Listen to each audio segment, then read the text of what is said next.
We can trace the origins of the iconic Mazda Miata all the way back to 1976, when Bob Hall, a journalist at Motor Trend magazine at the time, who was very well versed in Japanese cars and fluent in the language, met with Kenichi Yamamoto, head of Mazda's research and development division at the time, and he was asked, what kind of cars should Mazda make in the future? Now, if you've read the Mazda Miata Wikipedia page, you already know his answer was an inexpensive Roadster. Fast forward to the early 1980s, Bob Hall now works for Mazda as a product planner. Mr. Yamamoto is now chairman of Mazda Motors, and remembering their early Roadster conversation, he gives Bob Hall approval to research this idea further. As concept development began in 1983, it became a competition between Bob Hall and his team, based in California, who were proposing a front-engine rear-drive layout, and the Japanese team, who were proposing either a mid-engine layout or even a front-engine front-wheel drive layout. Here are some early design sketches from the Japanese team, and here are some early sketches from Team USA. Moving from sketches to models, here's an early mid-engine design proposal from Japan. This would have clearly been an MR2 competitor.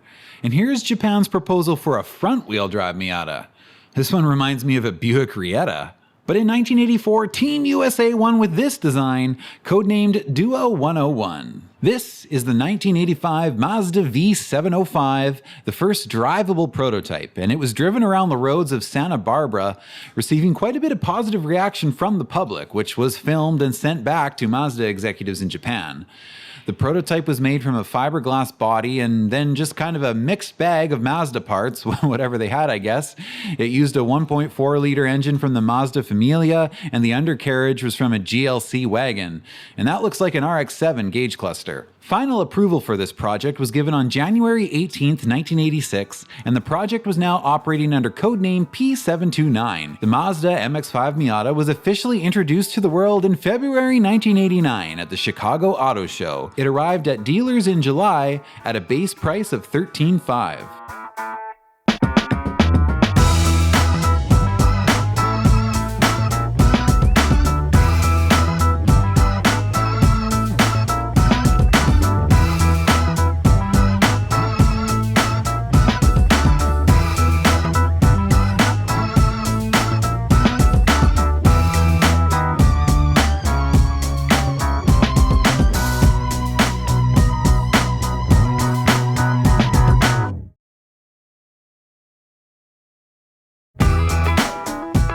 Well, let's start off by looking at it. It's a very stylish little Roadster and quite modern looking for 1990. I like the pop-up headlights and the round eyes, but in combination with the shape of the grille, if you can call it that, in the bumper, it kind of looks like a face. I know this was intentional and most people think it's charming or cute. I don't know, I just find it kind of weird.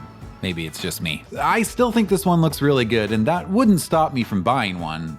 Lack of headroom is what stops me from buying one. I've sat in plenty of Miatas across all the generations because I worked at a Mazda dealer for 3 years, and I have plenty of legroom, but with the top up I have to drive like a contortionist, and with the top down my line of sight is too close to the top of the windshield and I can't see traffic lights. According to this Mazda Miata development story, which was written by former Mazda engineer Norman Garrett, who worked on this project, the styling was intended to look both classic and modern, and I would say they achieved that. The round lights inside the pop-ups look like something you would see in the 70s or early 80s. By the mid-80s, lights were usually rectangle. Yet the streamlined, rounded body shape was very modern for 1990, making it look like a car that could have come out much later. Were it not for lack of headroom, I would give this interior pretty much full points.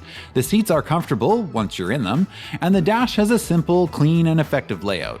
The gauge cluster looks classy with trim rings around the speedo and tack, and there is an oil pressure gauge, but it doesn't quite receive the full blessing of Mr. John Davis. And everything you could want is here but a voltmeter. This car came standard with a driver's airbag, which in 1990 meant the steering wheel is a bit bulky. I like the aesthetics of the round climate vents, but the Motor Week review points out that they don't move very easily.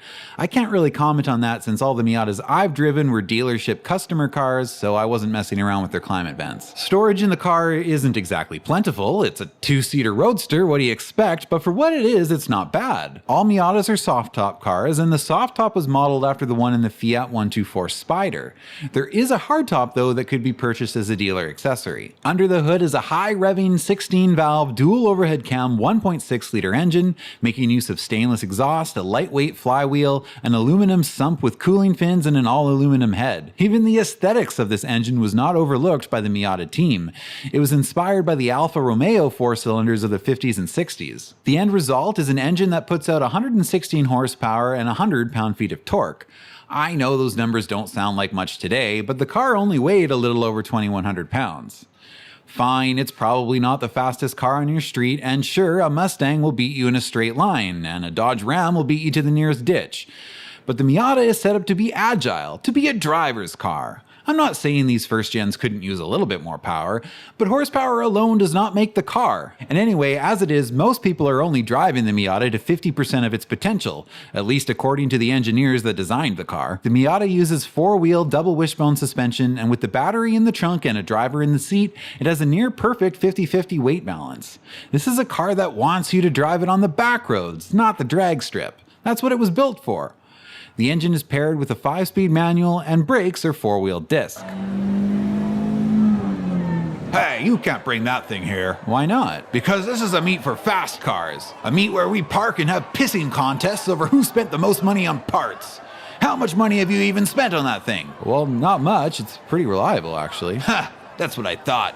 Come over here and take a look at my build list, but don't get too close. I don't want your peasant grease leaving fingerprints on my car. I think Shania Twain wrote a song about you. Initially, the Miata launched in just 3 colors: red, white, and blue, but silver was added partway through the first model year.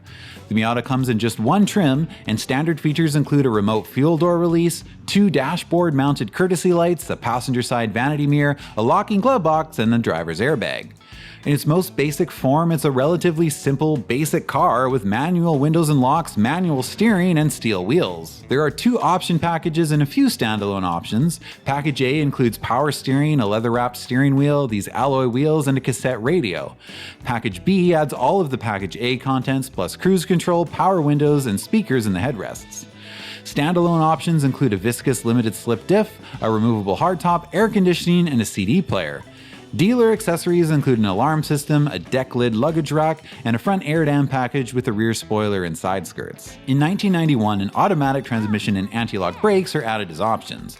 Auto cars are tuned a little bit different, with peak torque coming on at a lower RPM to match the auto gearing, and peak power output is slightly lower at 105. The first special edition also appears in 1991.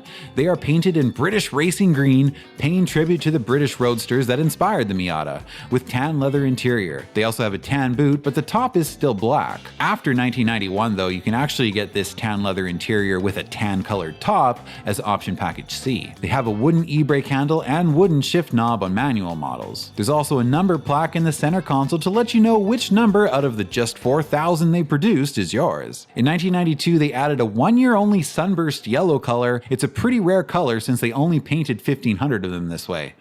Update-wise, they added a rear subframe brace in 92, an interior trunk release, and made the optional hardtop quite a bit nicer by giving it a headliner and a rear defroster. 1993 adds the short-lived Mazda Eternal Flame logo to the front end and to the wheels, and the Miata gets power mirrors. 1993 also brings another special model, this time called the Limited Edition, and it actually is quite limited. They only made about 1,500 of them. This one is really cool looking, I think. It comes in black with red leather interior, these BBS wheels, a body kit, a special sound system, which Mazda called the Sensory Sound System, which was also available as its own option, a Nardi leather shift knob, and a sport suspension package. 1994 is the most significant update year. This is when the first gen gets the larger 1.8-liter engine. Aside from just more displacement, they've upgraded the engine in a number of ways, including hollow camshafts, a new fuel injection system, and an oil cooler, to name a few things, and the resulting power output is now 128 horsepower and 110 pound-feet of torque. This is actually basically the same engine that's used in the Mazda Protege LX, or Protege GT if you're in Canada, and the second-gen Ford Escort GT and Mercury Tracer LTS. The Miata version looks quite different since it has a uniquely styled valve cover and it's mounted in a different orientation, but the Miata is not the only car to benefit from this great engine. It's also used in some models of the Australian market Ford Laser. For 94, the Miata also gets an improved second gear synchro, improved chassis bracing to meet new side impact standards, front brake rotors are larger, and the optional limited slip is now a Torsen unit. The fuel tank size increases from 11.9 to 12.7 gallons. Inside the car, a passenger airbag has been added, so this required a bit of a dash redesign, but mostly everything stays in the same spot, except the power mirror controls, which have been moved from the left of the steering wheel to the right next to the cigarette lighter. And there are new half-inch wider optional alloy wheels. A new optional R package, available only to manual models, adds a sport suspension, rear spoiler, side skirts, front air dam, the alloys, and the limited slip. There is yet another special edition for 1994, this time called the M Edition. The M Edition is basically a loaded Miata. It comes in a dark blue color, which I think is kind of meh, but it has this nice tan leather interior, a wooden shift knob, an e-brake handle, polished alloy wheels, and every option package you could get. The M Edition becomes an annual thing from 1994 on, making it really more of just a trim level than a special edition. In 1995, the M Edition comes in this purple color. Excuse me, peasant. What? We do not call it purple, it's called Merlot. Tastefully matched with a tan convertible top and perfectly accompanied by subtle hints of sophistication, like BBS wheels and extra deep luxury carpeting. Whoa! It also gets its own brochure, so it doesn't have to associate with the lowly peasant Miata models. One other small change for 1995 is they changed the oil pressure gauge markings. Instead of now reading pounds per square inch, it just says low and high. In other words, they've simplified it. It's just one step above an idiot light now. In 1996, the Miata, like all North American cars, becomes OBD2 compliant, so there are various sensors added, including a secondary O2 sensor after the CAT, and the horsepower rating actually bumps up to 133. The M Edition now comes in Starlight mica and gets remote keyless entry. There's a little bit of annoying cost cutting done for 96. The gauges lose their trim rings. 1997 is the last year for the first gen and brings with it another new special edition. This one called the Special Touring option, painted in twilight blue over tan interior with 15-inch 5-spoke alloy wheels, and they only made 1,500 of these ones.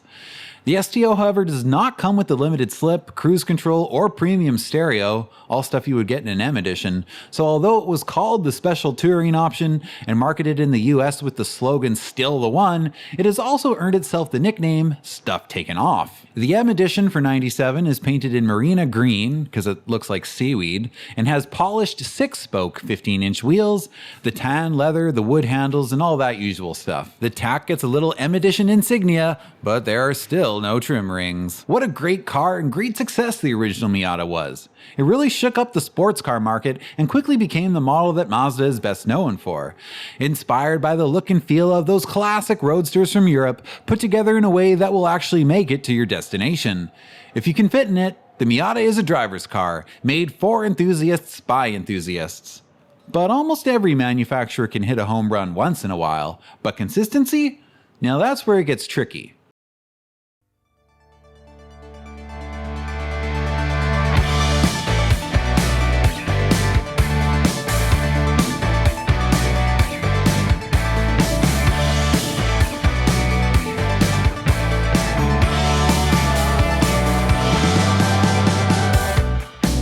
There was no 1998 model year for North America. The NB goes on sale as a 99 model. Now this is how you update a car the right way. They didn't really change the design of it that much. The basic shape of the car is the same, the taillights are very similar, but the body lines are enhanced to make it look sportier. The front end looks different without the pop-ups, but you can still tell it's a Miata, and it does still have a bit of a gaping mouth for a grille, but it doesn't look quite as silly without the round eyes. So while I love pop-up headlights, I actually think this front end looks a little better.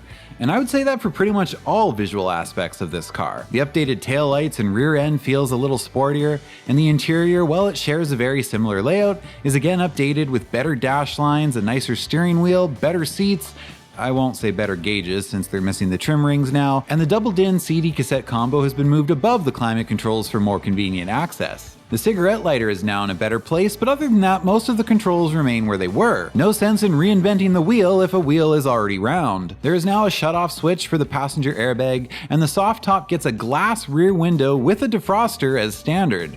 The courtesy light is actually above you now, making use of the windshield header. Almost everything about this is just an improved version of the previous generation, which is what an updated car should be, but rarely is.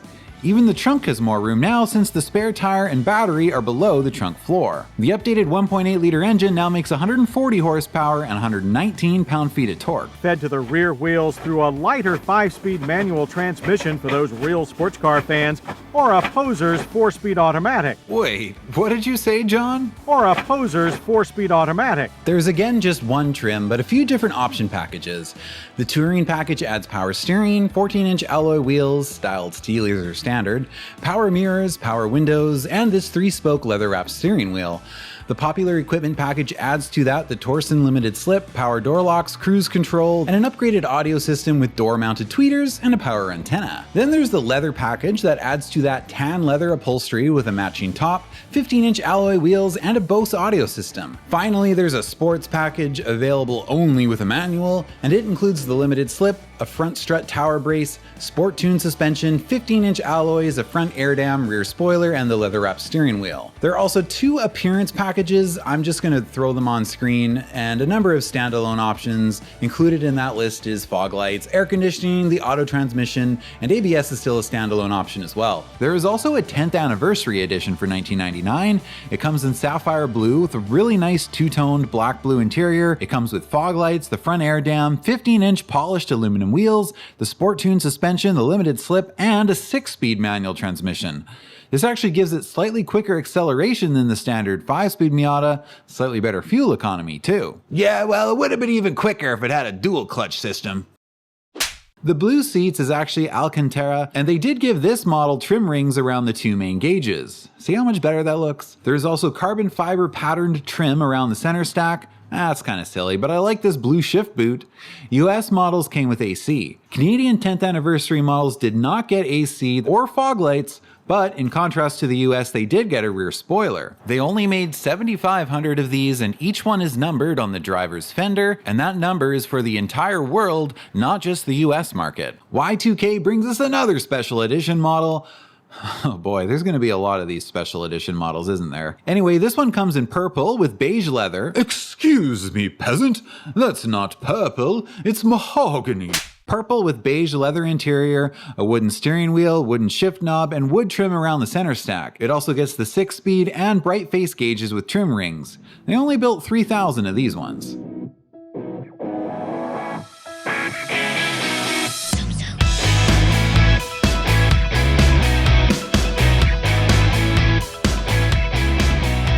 The first facelift comes after just 2 years this time for the 2001 model year.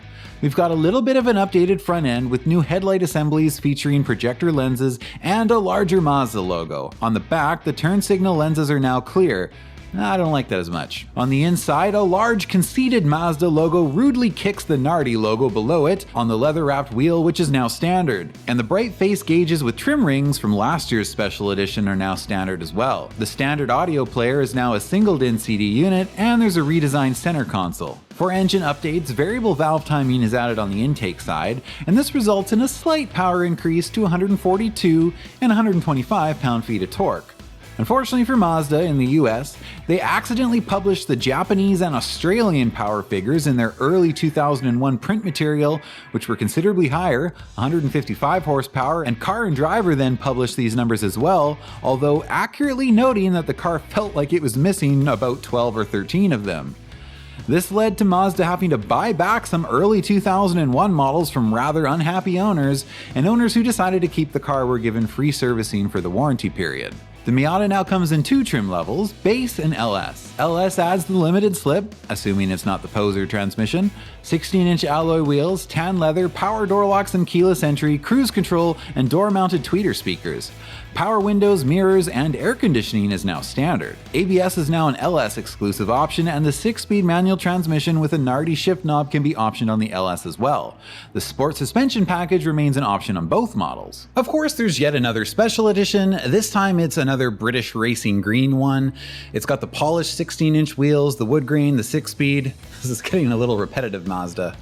I'm not sure how special it really is if you just keep remaking the same limited special edition every few years. Now, can you guess what happened in 2002? More special edition models! For the 02 special edition, you have your choice of 2 colors. They've brought yellow back for the first time since '92, or you can get titanium gray. They both come with the limited slip, the 6-speed, cool 16-inch Enkei wheels. The yellow one gets black leather, the gray gets this dark brown color. You will get some silver-colored trim in the interior as well. In 2003, Mazda decided there still wasn't enough special editions, so they added 3 more! The run-of-the-mill special edition is blue this time. It's got a gray interior and a gray top, the 6-speed, silver interior accents, all the usual stuff. Then there was the Shinsen version, or SV. It's Japanese for fresh and new. This one was sort of a step between the base and LS model. It was launched as part of an ad campaign targeting younger buyers, and it came with the inverted color scheme of the SE model. Then there was the Club Sport model. This one is very rare. They only made 50 of them, 25 in red, 25 in white. This was a track-focused model with a radio delete, no AC, no power steering, no ABS, just the Torsen limited slip with the 5-speed and the sporty suspension. Despite such a limited run, these do pop up on the auction sites, but I was shocked to see that they sell for about the same and sometimes less than regular Miatas. You can literally buy a 1 of 50 Miata for less than a clean 90s low-end Civic. I'm not even talking SI models here. I'm talking your grandma's value package sedan is worth more than these. I mean, I like 90s Civics. I own one, but this has got to stop. They're not worth that much. But overpriced Civics aside, it's insane that these also sell for less than just regular Miatas. I started reading the comments on these auctions to see if I could figure out what's going on. And it's just a bunch of people bitching about no AC and being like, oh, how much to add AC and power steering? AC? It's a f***ing convertible. So kids, if you want an NB Miata and you think you can't afford one, just wait for one of these Club Sports to go on auction. The rich collectors don't want these ones. There are a few updates done for 2004. There are new silver interior trim accents, now standard. A 300-watt Bose audio system with 6 speakers now comes in the LS trim. But the most significant news for 2004 is the Miata gets a little bit of zoom zoom with the first ever Mazda Speed Miata.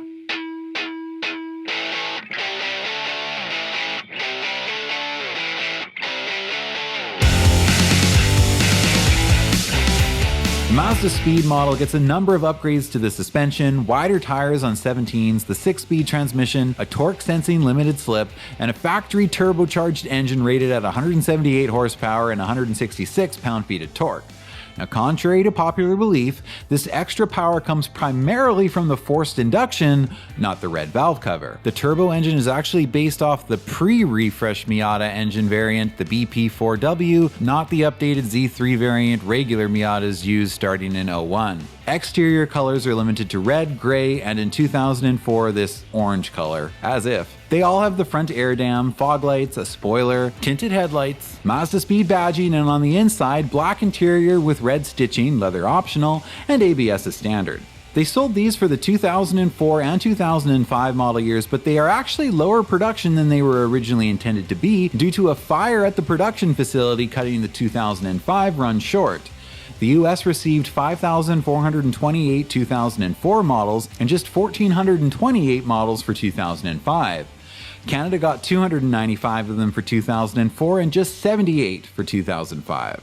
2005 is the last year for the second generation, another successful one if you ask me, for the most part. But Mazda, can you do it 3 times? With the NC generation, the Miata is changed much more significantly this time around. I guess Mazda thought it was time to bring it into the 21st century. I was quite content in the 20th century, but you know me. For the first time, it does not say MX-5 Miata on the car, just MX-5, because Mazda really wants to push alphanumeric names in North America for some reason. It's silly, because they come up with all these good names for the English language, like Protege, Presidia, Miata, but then they don't want to use them in English markets. I know why they're doing it. It's because they want to be a more upscale brand and they think alphanumeric names sound more premium. Now they did and do, in fact to this day though, still use the name Miata in the brochure and in much of the advertising, because at least someone in marketing obviously knows the name recognition Miata has and the positive association people have with it. You'd think they would just leave Miata on the trunk lid then, but some high up executive was like, no, we can't do that. Alphanumeric names are the way. I went to business school. I have no real world experience, but shut up dealers, I know best. You are now called clubhouses.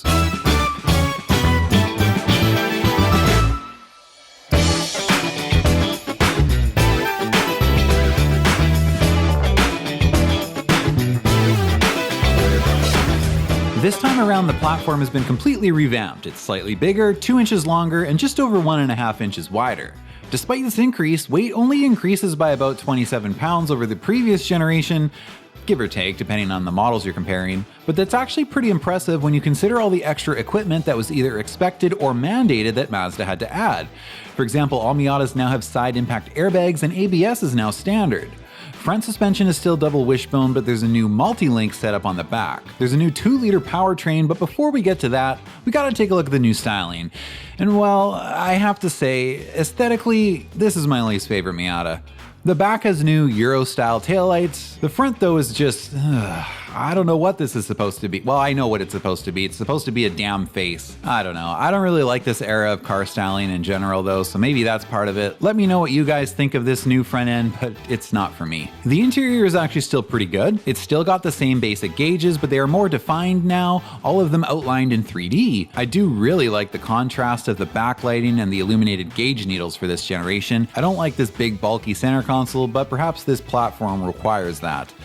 With the slightly bigger dimensions of the NC, the interior does feel a bit more roomy from like a width perspective as far as like shoulder room goes. But headroom, while is probably marginally better, is still lacking for me. Most of my forward view is still blocked by the windshield band if the top is down, and I don't even really want to drive it if the top is up. Climate and radio controls remain simple and physical, as they should. How do you guys feel about this glossy black trim across the dash? I can't decide if I like it or not. I can't actually remember if this is piano black or like, is this that type of trim that if you touch it, it scratches? Hopefully not. Trunk space is increased slightly, but at the cost of a spare tire. Now you get an inflator kit. I would sacrifice the trunk space for a proper spare any day, but of course nowadays you can't even get a proper spare in most SUVs. The top now folds down easier without needing an annoying boot, which is really nice. The new 2-liter engine is mounted 5.3 inches further back than the second generation engine. That's good for weight balance. Horsepower is up to 170. Torque is now 140. The transmission is either a 5 or 6-speed manual, depending on trim level. The optional auto is now a 6-speed with paddle shifters. I refer you to John Davis's earlier commentary. Standard features include AC, RPM sensing, variable assist power steering, 16-inch alloy wheels. It still has a glass rear window with defroster, power windows and mirrors, and an engine immobilizer anti-theft system. The MX-5 comes in 5 trim levels for 06, Club Spec, the Base, Touring, Sport, and Grand Touring. Now we're looking at a picture of a base model here. I couldn't actually find a picture of a Club Spec. The base model comes with all the standard features I just mentioned. The Club Spec is basically a base model with an air conditioning delete, a urethane wrapped steering wheel instead of a leather wrapped, and it only comes in blue metallic, true red, and marble white. I guess the Club Specs weren't too popular since I couldn't find any pictures of them. I did find some labeled Club Specs, but I don't believe they're real Club Specs because they had leather wrapped steering wheels and air conditioning, and they were the wrong color. This one can't be a Club Spec in so many ways it's not even funny. It's the wrong color, it has fog lights, it has AC, it's an automatic, even though the listing lists it as a manual. Club Specs and base models, by the way, came 5-speed only. I suspect this is happening because Carfax doesn't decode the VINs on these cars properly, and everyone just populates their ads blindly by whatever the Carfax says. I've run into this issue with Carfax not decoding trims for certain cars before. I did a whole mini little deep dive on this in my Maxima video, so I think that's what's happening here again. The next trim up is the Touring model. Then there's the Sport model and the Grand Touring, or GT. The touring model adds fog lights, silver-trimmed seat back bars, cruise control, steering wheel audio controls, power door locks, keyless entry, and a few extra interior storage compartments. The Sport model is the only one that comes standard with the 6-speed manual, although you can add that to the GT model with Premium Package 1. The Sport model also gets you a front tower brace, 17-inch alloy wheels, and a leather-wrapped shift knob. The GT adds leather upholstery, either black or tan, and a 7-speaker Bose sound system. To the GT model alone, you may add Premium Package 1 or Premium Package 2. Premium Package 1 includes the limited slip diff, and both premium packages include what Mazda calls an advanced keyless entry system, which means you trade in your nice retractable key for this abomination of a key fob. Mazda has the audacity to call this a credit card key fob. This is one of the worst key fob designs I've ever seen. Mazda really got some of their key designs very right and some of them very wrong. It's not even push button start, it's just you turn a thing on the steering column. Ooh, big deal, you don't have to insert the key. I don't know what the point of this option is except to annoy you with this ridiculous key fob. There is still an optional sport suspension package which also includes a torque sensing limited slip that can be added either to the Sport or Grand Touring model. Individual options include the Poser transmission, run flat tires with tire pressure sensors, a rear lip spoiler, and a chrome fuel door. There was a limited model that launched with the NC Miata for 2006, and they made 750 of them for the US, 300 for the UK, and 150 for Canada.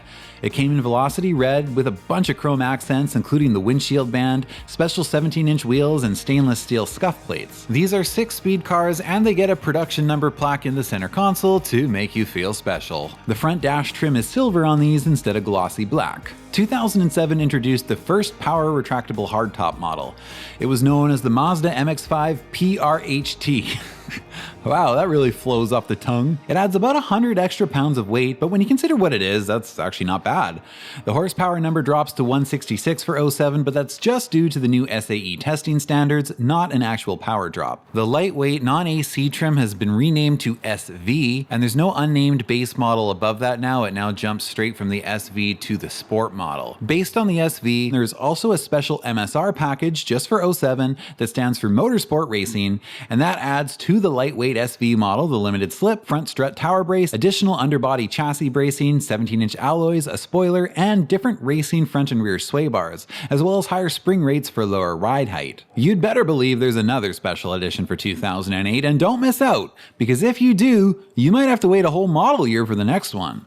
Anyway, this one comes in icy blue with dark saddle brown leather interior and a matching top. This one looks pretty good actually.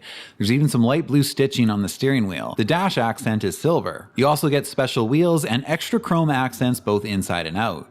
The US got 750 of these in soft top, Canada only got 105, all of which are PRHT models. Starting in 2009, Mazda won't even acknowledge this car on their press site unless you search it as the MX-5. That means they are literally not tagging it Miata for search results anymore. This is the refresh year. Some people call this update the sharper or pointy front end. I say it's the creepy front end. It already looked like a face, but now it looks like a face that's gonna haunt me in my nightmares.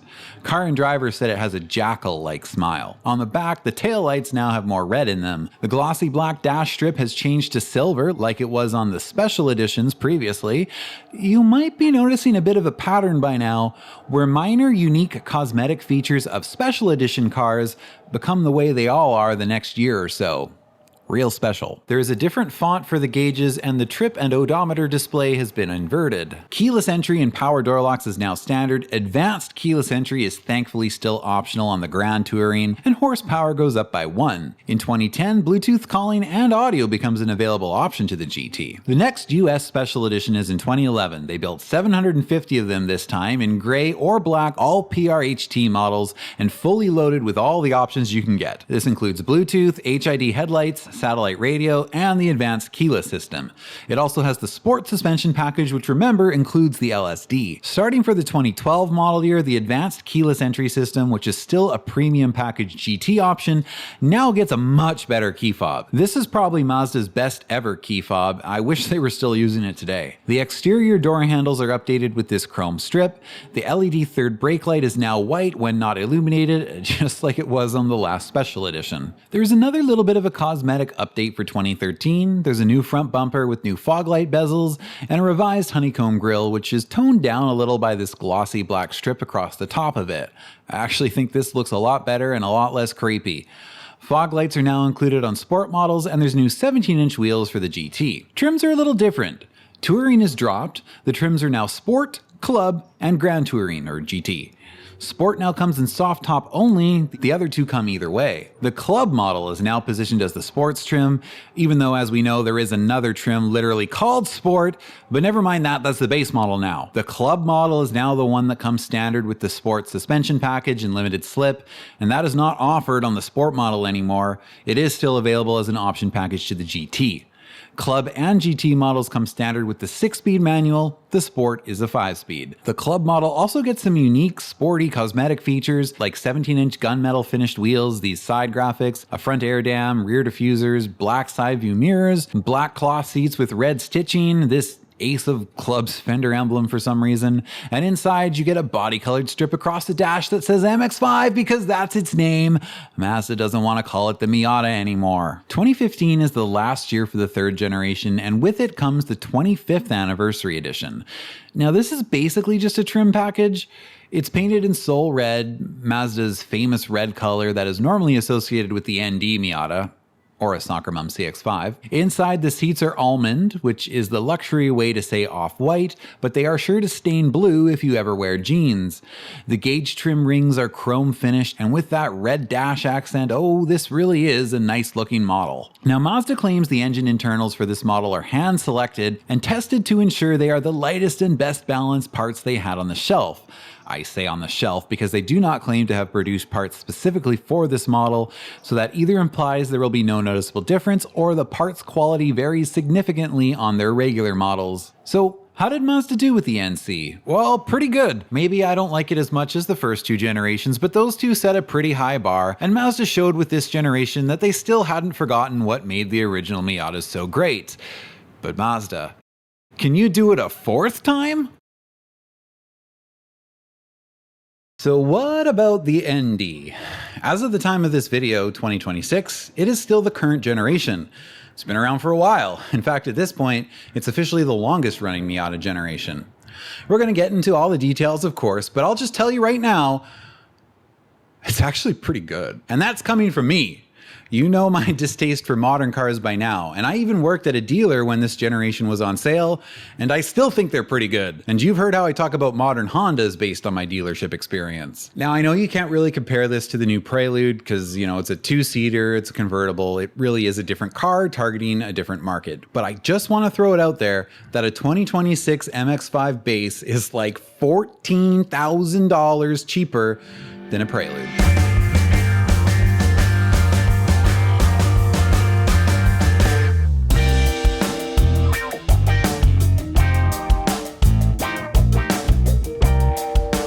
I mean, look at this thing. It's pretty cool looking. It's definitely the most aggressive looking Miata to date. It's got really cool looking taillights. This is a much better looking car than the previous generation. It really looks a lot more expensive than it is too, which is a rare sentence to say when speaking of modern cars. Now that's not to say they didn't screw anything up. Let's take a look at the gauges. The oil pressure gauge is unfortunately no longer with us, and the fuel and temp gauges have been made digital. It's a shame because the Speedo and TAC are still very nice gauges, and I like the large TAC being front and center, but they just couldn't resist, could they? At least the rest of the interior is pretty good. Club and GT models have a body colored section on the top of the interior door panels, which is kind of a cool touch. Well, actually, it's kind of a hot touch if it's sunny out. It might be 2016, but Mazda is still doing climate controls right. The shifter is nice, the red stitching accents are nice, and of course we do have to have an infotainment unit now on most models since it's 2016. Base sport models actually don't have one yet, but Club and GT models get this screen. I know a lot of people don't like its limited touch features or the controls that Mazda puts in the center console, but to be honest, I've always liked it. I don't really like touchscreens, and I always found these controls to be quite nice. The only real problem with them is that people always spill their coffee or food on it, and then these buttons all get gummed up and the wheel doesn't turn nicely. So don't spill on it. These Mazda infotainment units are known to be quite annoyingly laggy, especially when it's cold out, and they do have an issue where the screen starts to delaminate like this. But luckily for Mazda, the bar for infotainment reliability has been set so low by all the other manufacturers that it's just like, well, I don't know, it's bad, but it's like nowhere near the worst. There's 3 trims. Sport is the base, like I mentioned, with normal boring door panels and no infotainment system. It comes standard with 16-inch wheels, air conditioning, cloth seats, power door locks, power windows and mirrors, keyless entry, a leather-wrapped steering wheel, cruise control, Bluetooth, and a USB audio input. Step up to the club model and receive 17-inch dark gunmetal finished wheels, a black front air dam, a lip spoiler, a front strut tower brace on manual models, the sport suspension, the limited slip, the 7-inch infotainment screen, cloth seats with red stitching, and a 9-speaker Bose audio system. To this trim you may add a Brembo BBS package, which, as the name implies, adds BBS wheels, Brembo front brakes, as well as black painted side sill extensions on manual models. The Grand Touring comes with these 17-inch wheels, heated leather seats, body-colored heated mirrors, a glossy black seat back bar, automatic climate control, navigation, auto headlights, and unfortunately an array of driver's aid features. I'm talking blind spot monitoring, rear cross traffic alert. Okay, actually those first 2 I don't mind, those are good features. But then there's also lane departure warning, and some other silly things like rain sensing windshield wipers and automatic high beams. But I like the convenience of staying in my lane. Well, that's not a convenience. You're supposed to forget it. What do you even say to these people? It also comes with adaptive front lighting. This is when the lights swivel a bit to help you see around corners. Not a bad system per se, just pray you never have to replace a headlight assembly. Whatever, I guess the Club is the enthusiast trim anyway. The GT is the midlife crisis trim. The new engine is the 2-liter Skyactiv G engine, rated at 155 horsepower and 148 pound-feet of torque. Yeah, horsepower is down slightly from the previous generation, but so is weight, believe it or not, and this Miata still is quicker, with 0 to 60 around the 6-second range. What about those transmission options, John? A 6-speed manual transmission is standard and it feels just as good as we remember. A 6-speed auto is available as well, but please only if you must. Yeah, maybe you won't win the specifications pissing contest at this guy's meet, but the Miata is a car that's meant to be driven, not bragged about. Maybe the only thing I would critique about the mechanicals of this car is the steering. Mazda has moved to electric power steering, which I don't like. With electric steering, like on most Mazdas of this era, low battery voltage can cause it not to work properly or at all. Now I do want to bring up the 2016 Fiat 124 Spider here, because this new MX-5 might not exist without it. If you don't know, the 124 Spider is built on the ND Miata platform, and then Fiat Chrysler put their own skin over it and powered it with a Fiat engine. These were built alongside the MX-5 at Mazda's factory in Hiroshima, and this joint venture with Fiat Chrysler allowed Mazda to share some of the new platform development costs.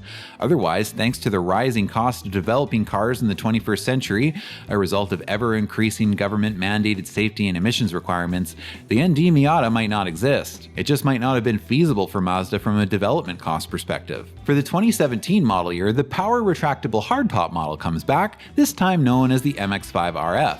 That's a much better name. It stands for retractable fastback. It's quite a sight to behold when one of these things is doing the dance of folding or unfolding all at the touch of a button. It makes me nervous about what would happen if it ever broke and needed to be repaired. Thankfully, I never saw one of these in need of repair during my dealership time, although to be fair, these weren't that old yet. The RF model is available in Club and GT trims. Also starting in 2017, blind spot monitoring and rear cross traffic alert is added to the Club model. Let's just keep it at that. Those features are okay. We don't need to go any further than that. The first significant update comes for the 2019 model year. A revised engine increases power output to 181 horsepower and 151 pound-feet of torque. Redline jumps from 6,800 to 7,500, yet peak torque actually comes on lower 4,000 RPM rather than 4,600. This was achieved by engine revisions that include lighter pistons and connecting rods, higher pressure fuel injectors, revised intake ports, and a new exhaust cam profile. 0 to 60 drops to the 5.7 second range. Now we're talking! This is a pretty quick Miata. Other changes include adding a telescoping steering column, new brown and red soft top color options, and the infotainment unit has been added to the sport trim. Inside, there are revised seat controls and redesigned cup holders. Standard to all trims now is advanced keyless entry and a rear view camera. There's a new iActive Sense package. You can add this to either the Sport or Club, and it just adds extra driver's aid features. This includes smart city braking support, which is basically automated emergency braking, braking and lane departure warning. No thanks. This stuff is standard on the GT. GT models now also come with traffic sign recognition. Surely that money could have been better spent elsewhere. You can now add the sport suspension and the limited slip to the GT model in a package called the GTS package. 2019 also brings us another anniversary edition. It's now the MX-5's 30th anniversary, but if you're paying attention, Mazda has been a little inconsistent with their counting. You see, this and the 1999 NB 10th anniversary model count from the year the car was released, not the first model year. But the 25th anniversary model came out for the 2015 model year, which means it counted up from 1990. Anyway, this one comes in special racing orange. There's a number plaque, of course, special wheels, orange brake calipers, Brembos up front, and Recaro seats with orange piping. You were actually able to select some of the options you wanted when you placed a deposit to order one of these. The US ended up getting 643. They added an additional 143 to the original 500 planned units due to demand. Canada got 143, Australia got 30, and the Philippines got 30 as well. 2020 is the 100th anniversary for Mazda as a company, and they made special 100th anniversary editions for many of their models, including the MX-5. The MX-5 one is based on the GT model in pearl white with a burgundy top, if it's a soft top. It was also available in an RF model, with special red leather seats, a bunch of special badging. These are really nice and very rare. I actually don't know what the production number is for MX-5 100th editions, but only around 700 100th editions were made worldwide, and that's not just for the MX-5, that's for all their models. Like I said, they made 100th editions for most of their lineup. These models arrived in July of 2020, and despite their anniversary technically being 2020, these were sold as 2021 models, or at least I thought they were. I know the ones at my dealer were sold as 2021s, but it seems like the US maybe sold them as 2020 models, but then this US press release calls them 2021 models. Did they sell them for both years? I'm not really sure what's going on with that. All 100th edition models came with some cool swag, including this special book and this R360 model, which you may have noticed on the shelf behind me. My aunt bought a 100th edition CX-5. For the 2022 model year, Mazda adds a few more color options, and not even the sport model is safe from most driver's aid features at this point. Mazda adds something called kinematic posture control, which is basically a system that adds very slight brake pressure to the inner rear wheel during high G cornering. This has the effect of pulling the Roadster down on that corner, reducing body roll. There's another update done for the 2024 model year. It's hard to notice, but the grille and headlights are slightly revised. It's much easier to notice the taillight revision since the reverse light has been moved to the center of the circle. I'm glad they didn't change it too much though, no need to fix what isn't broken. Inside there are revised gauge cluster graphics, a larger 8.8 infotainment unit with more touch functionality, running updated software. Alexa also lives in there now. Whatever, she can fuck off.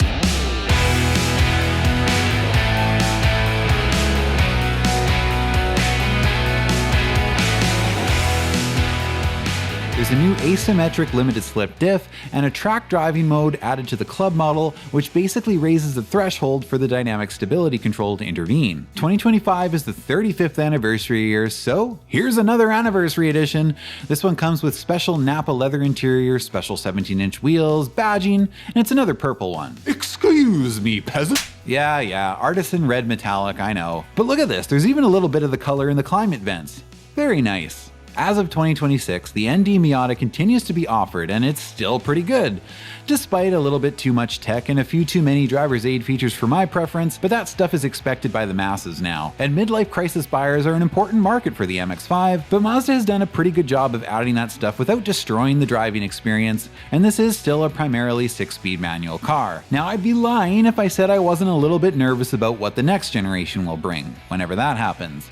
However, Mazda executives have recently said that they want to keep the MX-5 lightweight, and more importantly, there are no plans to give the next Miata a turbocharged power plant, or even worse, make it an EV. I am pleased to hear that they are also saying there are no plans to move it to a dual clutch transmission or any other automated nonsense like that. I'm glad to know that Mazda still remembers what makes the original MX-5 so great. Most manufacturers have long since given up on building real sports cars, telling us you will drive a hybrid like the rest of the masses and you will like it.